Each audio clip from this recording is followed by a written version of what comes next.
Acid ऐं base जी litmus paper जे ज़रिए सुञाण कबी आहे त सभिनी दोस्तनि सुठो एक्सपीरियंस कयो त मां इम्पोर्टेंस छा आहे लिटमस पेपर जी असांखे कीअं मदद ॾींदो आहे।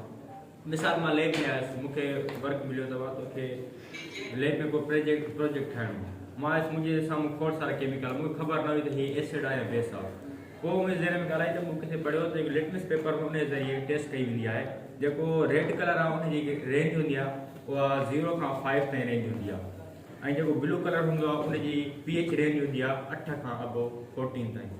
मूं हिकिड़ो पेपर खयो ऐं सॉल्यूशन में डिप कयो, उहो जेको ब्लू पेपर हो रेड थी वियो त मूंखे ख़बर पइजी वई त एसिड आहे।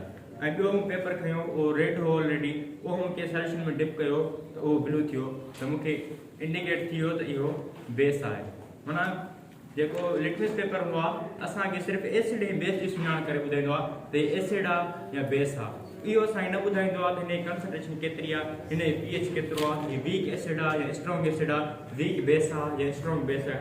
सिर्फ़ु असांखे ॿुधाईंदो हीअ एसिड आहे हीअ बेस आहे। मिसाल तौर मूंखे ख़बर न हुजे त हीअ सल्फ्यूरिक एसिड आहे या हीअ एसिड आहे, मां हिन हथु विझां हथ में सड़ी वञे, हीअ बेस आहे, मां हिनखे माना मिसाल यूज़ पियो कयां त हिनखे मूंखे एहतियात करणु खपे त हिनखे मां कहिड़े हिसाब सां